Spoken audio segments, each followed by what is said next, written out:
अब इस क्वेश्चन में हमें इलेक्ट्रिक फील्ड की बात करनी है। वो कंटिन्यूअस होगी स्पेस में, डिसकंटिन्यूअस होगी, कहाँ डिसकंटिन्यूअस होती है, कहाँ कंटिन्यूअस होती है। तो आप जानते हो कि जो इलेक्ट्रिक फील्ड होती है वो क्रिएट कर जाती है किसी सोर्स चार्ज के द्वारा। कोई भी चार्ज पॉजिटिव होगा या नेगेटिव होगा, दो ही टाइप के चार्ज होते हैं, यही प्रोड्यूस कर रहे होंगे ना। अब आपको ये पता होना चाहिए कि अगर कोई पॉइंट चार्ज है, सपोज ये हमारे पास पॉइंट चार्ज है और Q मान लिया हमने, तो इससे अगर x डिस्टेंस में इलेक्ट्रिक फील्ड बात करी जाए या R जो भी कह लीजिए, x डिस्टेंस में इलेक्ट्रिक फील्ड बात करते हैं, तो जो ये इलेक्ट्रिक फील्ड का मैग्नीट्यूड होता है that become E equals to that is K मतलब 1/4 पाई एप्सिलॉन नॉट और Q source charge by x square होता है। अब यहाँ पे सारी बात कंटिन्यूटी की होती है 1/x स्क्वायर की, कि 1/x स्क्वायर कंटिन्यूअस है या डिसकंटिन्यूअस है, क्योंकि बाकी Q/4 एप्सिलॉन नॉट तो आपके कांस्टेंट है, ये कोई फाइनाइट नंबर होगा ना। 1/x स्क्वायर की बात करी जाए, थोड़ी सी मैथ आपको आनी चाहिए। अगर 1/x स्क्वायर हम ड्रॉ करें, सपोज हमने क्या किया कि ये ले लिया एक that is suppose x axis है और ये आपका y एक्सिस हो गया, और हमने एक ग्राफ खींच दिया 1/x स्क्वायर का। तो ये देखिए 1/x स्क्वायर का ग्राफ होता है इस तरह से। इसका मतलब कि जब भी आप x इक्वल टू 0 के अराउंड में होंगे तो 1/x स्क्वायर की वैल्यू क्या होती है, इनफाइनाइट होती है। आप ये समझ के रखो कि 1/x स्क्वायर इनफाइनाइट होता है। दूसरा फैक्ट क्या है, एक फैक्ट तो ये पता होना चाहिए कि ये इनफाइनाइट हो जा रहा है। जब x इक्वल टू 0 पे आ रहा है तो फंक्शन कहीं इनफाइनाइट वैल्यू हो जा रही है ना। 1/x स्क्वायर की जगह अगर दूसरी बात आप ये याद रखना पड़ेगा या आप समझना पड़ेगा कि x की वैल्यू अगर 0 रख देते हैं तो इसका मतलब 1/x स्क्वायर बिकम 1/0 का स्क्वायर दैट इज 1/0। और किसी भी नंबर को 0 से डिवाइड नहीं कर सकते। मैथ में 0 से डिवीजन डिफाइंड ही नहीं है, अनडिफाइंड होता है। इसका मतलब जो इलेक्ट्रिक फील्ड है वो 1/x स्क्वायर पर डिपेंड करती है। इसका मतलब एट x इक्वल टू 0 पे इलेक्ट्रिक फील्ड अनडिफाइंड हो गई।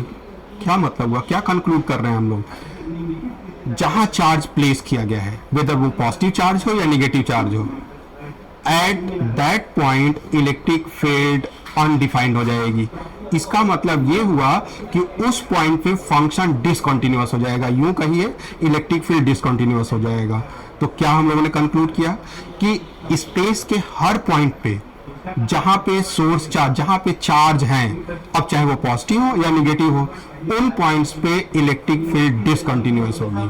एंड अदर देन जहां पे चार्ज नहीं है वहां पे कंटिन्यूअस होगी। क्यों? क्योंकि वहां ब्रेक कर नहीं सकती। कोई कहेगा ना, चलिए हम मान लेते कि वहां भी मान लीजिए फील्ड चलते चलते अचानक ब्रेक कर गई। अब अगर अचानक ब्रेक कर जाएगी तो बताइए यहाँ पे क्या एम्बिग्यूटी आ जाएगी। यहाँ एम्बिग्यूटी आ जाएगी कि यहाँ पे आप ये कहोगे कि अब ये बताइए इसका करेक्टर क्या हुआ, इसे क्या समझोगे आप, ये नेगेटिव चार्ज समझोगे। अगर इस लाइन को सोचो, ये लाइन यहाँ पे सिंक करने वाली है, लेकिन कोई अगर इस पार्शियल ट्रुथ को देखे कि यहाँ से लाइन जा रही है तो अब इसका करेक्टर डिफाइंड हुआ ही नहीं। दूसरा कंक्लूजन क्या है, दूसरा हम लोग आर्गुमेंट कर सकते हैं कि अगर ये यहाँ पे ब्रेक कर दी लाइन तो यहाँ पे बहुत सारे इनफाइनाइट टेंजेंट पॉसिबल हैं, और इनफाइनाइट टेंजेंट पॉसिबल है that means there are infinite many directions of electric field at that point. अब इलेक्ट्रिक फील्ड तो वेक्टर होता है, और इलेक्ट्रिक फील्ड अगर वेक्टर होता है तो उसका यूनिट डायरेक्शन होना चाहिए, इनफाइनाइट डायरेक्शन तो होगा नहीं। ले दे के हम लोगों ने क्या कंक्लूड किया कि स्पेस के किसी और पॉइंट पे जहां पे चार्ज नहीं है वहां पे इलेक्ट्रिक फील्ड ब्रेक नहीं कर सकती है। आते हैं ऑप्शन पे, तो ऑप्शन में हमारे पास क्या है, ऑलवेज कॉन्टिन्यूअस, गलत बात है। उन सारे पॉइंट पे डिसकंटिन्यूअस होगी जहां पे सोर्स चार्ज है, जहां पॉजिटिव या नेगेटिव चार्ज है, तो ये गलत हो गया। दूसरा, continuous if there is no charge at that point, ये गलत बात है। सॉरी सही है, क्योंकि कॉन्टिन्यूअस होगी अगर चार्ज नहीं है तो ये सही हो गया, B is correct option. Discontinuous only if there is negative charge, गलत बात है। पॉजिटिव चार्ज के लिए तो ये ट्रू है, जहां पॉजिटिव चार्ज होगा वहां भी डिसकंटिन्यूअस होगा, मतलब ये फॉल्स हो गया, पहला फॉल्स तो था ही।